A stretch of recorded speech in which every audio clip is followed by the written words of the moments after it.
Hi friends, ఎలా ఉన్నారు? Welcome back to mister expect channel. Friends, రీసెంట్గా సంభాజీ గురించి చాలామంది చాలా ఇంట్రెస్టింగ్ ఫ్యాక్ట్స్ అయితే చెప్తున్నారు.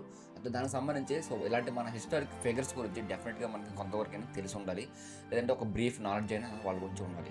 దానికి సంబంధించి ఈరోజు నేను సంభాజీ మహారాజ్ గురించి ఒక 10 ఇంట్రెస్టింగ్ ఫ్యాక్ట్స్ అయితే నేను ఇప్పుడు చెప్తాను అనమాట.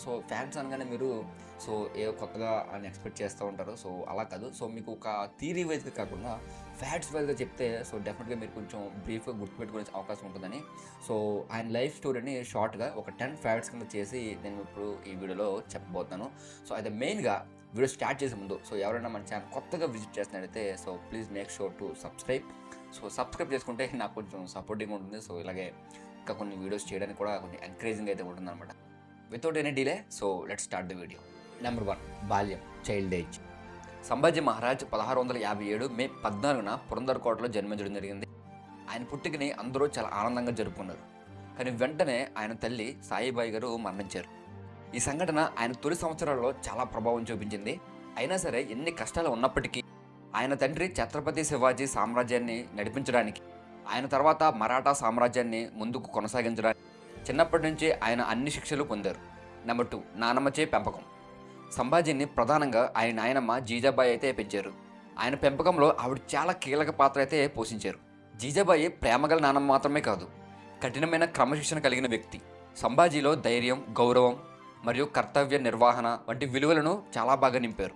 ఆయన రాజ్య పరిపాలన, సైనిక వ్యూహాలు మరియు సాంస్కృతిక సంప్రదాయాలలో విద్యను తీసుకోవాలని ఆమె నిర్ధారించారు. నెంబర్ 3, రాజకీయ బందీ.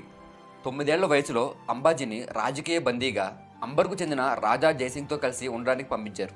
ఇది 1665లో మొఘల్ సామ్రాజ్యానికి అలాగే ఛత్రపతి శివాజీకి మధ్య జరిగిన ఒప్పందంలో ఒక భాగం. అండ్ నెంబర్ 4, అధికార పోరాటం.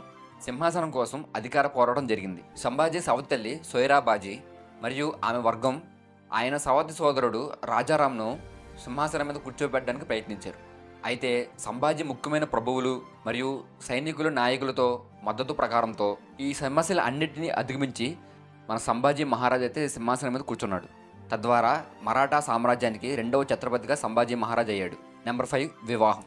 సంభాజీ మహారాజ్ ప్రభువు పిలాజీరావు షిర్కే గారి కుమార్తె అయినటువంటి జువూరాబాయిని వివాహం చేసుకున్నాడు. వివాహం తర్వాత ఆమె యేసుబాయి అనే పేరును తీసుకుంది. ఈ కలయిక అనేది రాజకీయంగా చాలా ముఖ్యమైనది. ఎందుకంటే ఈ వివాహం అనేది మరాఠా ప్రభువులో ఒక కూటమిలాగా అందరి ఒక మాట మీద ఉండేలాగా చేయడానికైతే ఉపయోగపడుతుంది. వారికి 2 పిల్లలు ఉన్నారు. భవానీబాయి అనే ఒక కుమార్తె మరియు సాహు అనే ఒక కుమారుడు కూడా ఉన్నారు. తన కుమారుడు కూడా మరాఠా సామ్రాజ్యంలో ఒక ప్రముఖ నాయకుడు అయ్యాడు. అండ్ నెంబర్ 6, సైనిక పరాక్రమం. తన సైనిక నైపుణ్యానికి పేరుగాంచినటువంటి సంభాజీ మహారాజ్ తన పాలనలో దాదాపుగా 120 కంటే ఎక్కువ యుద్ధాలను గెలిచాడు. ఆయన వ్యూహాత్మకమైనటువంటి ఐడియాలు కానీ యుద్ధభూమిలో చేసే పరాక్రమమైనటువంటి సన్నివేశాలు మరాఠా సామ్రాజ్యాన్ని విస్తరించడానికి చాలా అంటే చాలా ఉపయోగపడ్డాయి. ముఖ్యంగా మొఘల్ సామ్రాజ్యం నుంచి మరాఠా సామ్రాజ్యాన్ని కాపాడడానికి చాలా ఉపయోగపడ్డాయి. ఆయన ముఖ్యమైన యుద్ధాలలో గెలుపుల్లో చెప్పాలంటే గోవాలో జరిగినటువంటి పోర్చుగీస్ పైన గెలిచారు. అలాగే కాకుండా చాలా రకాలైన యుద్ధాల్లో మొఘల్ ఎక్కువసార్లు గెలిచారు. అండ్ నెంబర్ 7, అంతర్గత వివాదాలు. తన సొంత కుటుంబం మరియు అంతర్గత వివాదాల నుంచి వ్యతిరేకత ఉన్నప్పటికీ తన సామ్రాజ్యాన్ని మొక్కలవ్వకుండా స్థిరీకరించడానికి చాలా బాగా ఉపయోగపడ్డారు. ఆయన హైందవ స్వరాజ్య, హిందువుల స్వీయ పాలన అనే దృష్టిని ప్రోత్సహించారు. అలాగే దానికోసం కష్టపడ్డారు.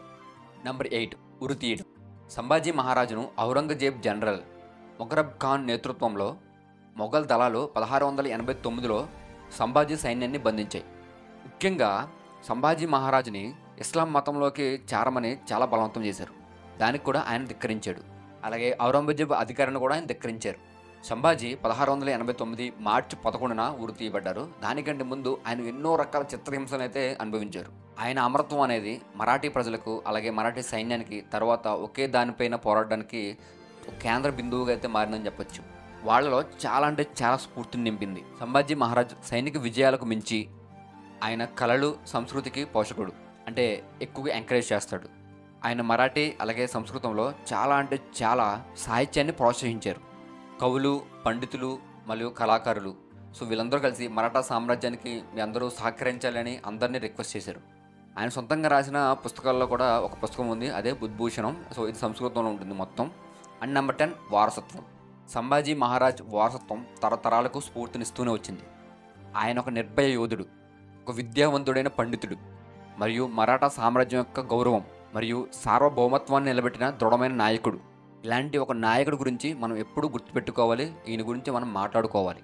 ఆయన మరణ వార్షికోత్సవాన్ని బలిదాన్ దివస్గా జరుపుకుంటారు. ఆయన త్యాగం మరియు త్యాగాల్ని మనం గుర్తు చేసుకునే రోజు. సో ఇవన్నీ విన్న తర్వాత ఛత్రపతి సంభాజీ మహారాజ్ గురించి మీ ఒపీనియన్ ఏంటి? కింద కామెంట్ సెక్షన్లో చెప్పండి. Love you all.